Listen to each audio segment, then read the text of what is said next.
Welcome to the League of Nerds comic book segment number 34. I'm John Cooney, here to talk to you about comic books released the 26th of September 2012, starting with DC's Aquaman number 0, with the first appearance of Atlantis and Aquaman's first encounter with the Atlanteans. How will this story of Arthur's past set the stage for his future? We've also got Batman Incorporated number 0. Batman has a war to fight, but first he must recruit an army to combat the menace of Leviathan. See how the Dark Knight assembles his lieutenants. We've also got Batman the Dark Knight number 0. Batman takes on the most important case of his career as a detective: who murdered his parents. Meet Joe Chill and explore the epic conspiracy to wipe out the Wayne family. We've got Before Watchmen Ozymandias number 3. The comedian battles Ozymandias in this chapter, written by Len Wein with stunning artwork from Jay Lee. We've got The Flash number 0. At last, it's the origin of the Flash. The loss of his mother put Barry Allen on the road to becoming a hero, but only when he gains his powers will he understand her most important lesson. We got National Comics' Rose and Thorn. A classic DC character, Rose and Thorn, is taken in a compelling new direction. Can a teenage girl with a dark secret, readjusting to life after being institutionalized, learn how to live again? We've got Phantom Lady number 2. Phantom Lady's crusade to avenge her family's death lands her in the hands of her worst enemies. Her tiny teammate Dollman is on his way to save her. We've got Superman number 0. The new creative team of Scott Lobdell and Kenneth Rocafort take us back to the days when Jor-El learned the truth about Krypton's imminent destruction, plus more on the introduction of the Eradicators. We've got Talon 0, a new series featuring the Court of Owl's unstoppable killing machine. Meet Calvin Rose, the only Talon ever to escape the grasp of the Court of Owls. This former assassin just wants to live a normal life, but that's impossible since he's being hunted by his former masters. We've got Teen Titans number 0, focusing on the origin of Tim Drake, how a would-be Olympic star and computer genius went on to become Batman's third Robin, plus the beginnings of Skitter and Bunker. From Marvel Comics, we've got Amazing Spider-Man 694. As Peter Parker plots to remove Alpha's power, just how far will he have to go to stop the egotistical teenager? Guest starring the Avengers. We've got Astonishing X-Men number 54. Susan Hatchie reveals her connection to the X-Men and why she's so intent on their destruction. How long can the X-Men survive in her prison, even without the nanobombs circulating through their bloodstream? We've got Captain Marvel number 4. Witness the blazing battlefield action as Captain Marvel finds herself in the middle of an all-out war. We've got Gambit number 3. Desperately searching for the means to destroy the pilfered artifact that's cursed him, Gambit journeys deep into the jungles of Guatemala with a mysterious ally in search of a lost temple, but instead of answers, he may just find betrayal. We've got Incredible Hulk number 14. Hulk United continues.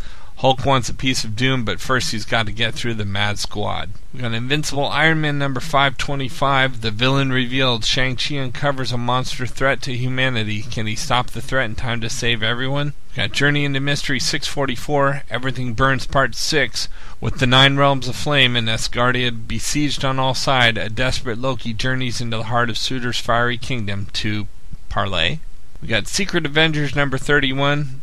Masters of Evil are gathered, an army of villains unlike any ever collected before. The Secret Avengers are defeated with no hope of backup. The Shadow Council's true goal and Max Fury's ultimate scheme revealed. Enter the power of the Abyss. We've got Space Punisher number 3. The Punisher infiltrates Avengers headquarters and finds himself mightily outmatched in space. We've got Ultimate Comics The Ultimates number 16, just a week after issue 15 that I talked about last week. Steve Rogers accepts the position of President of the United States, and not a moment too soon. A deadly villain with a personal tie to the Ultimates is about to enact his endgame, one which promises to leave no hero unscathed. Now Captain America must find a way to safeguard his country both as president and as a superhero. But can he do both?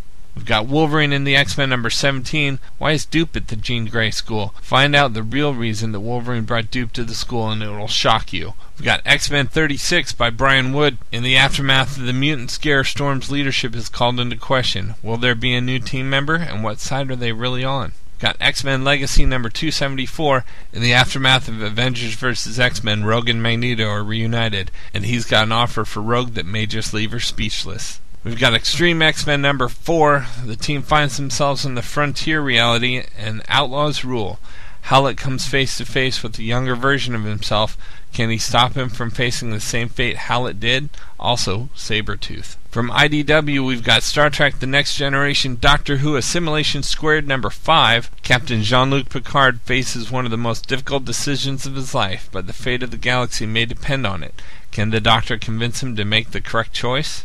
From Image Comics, we've got Invincible number 95 by Robert Kirkman. In the Flaxen Dimension, the events that placed Robot and Monster Girl at odds finally unfold as the sad truth comes to light. On Earth, everyone is getting their butts kicked by the Flaxens. Will the new Invincible be able to turn the tide? And where's Mark Grayson during all this? Also from Image, we've got Mind the Gap number 5. An arrest is made, a secret past revealed, life-altering events set in motion, and what a last page that'll leave you breathless as the first arc ends and the stage is set for the next chapter. Finally, in trades this week, we've got Daredevil by Ed Brubaker and Michael Lark, Ultimate Collection Volume 3 trade paperback. The Hand is back in New York, and Lady Bullseye is in league with them. The Kingpin has also returned, forging a surprising pact with Daredevil to target the ninja cult. But what is former crime boss's true plan? This collects Daredevil number 106 to 119 and 500. And we've got Walking Dead Volume 8 hardcover by Robert Kirkman. Rick and his group rebuild from the events of No Way Out and learn that maybe they can take part in a larger world. Collects The Walking Dead number 85 to 96. That's it for me for this week. Again, as usual, plenty more comic books on the shelves than I'm going to have time to go through here. So be sure to check with your local comic book shop and find the titles that you're interested in that perhaps I'm not covering. And be sure to let me know about them. You can check in with me on my comic book blog at he'sgotissues.com and see what I'm reading as I read it, and let me know what you're reading, and tell me if there's anything that I'm overlooking. A reminder that He's Got Issues is a proud member of the Comics Podcast Network. You can check us out there along with a lot of other fine comics podcasts. So until next week, I'm John Cooney, and I've got issues.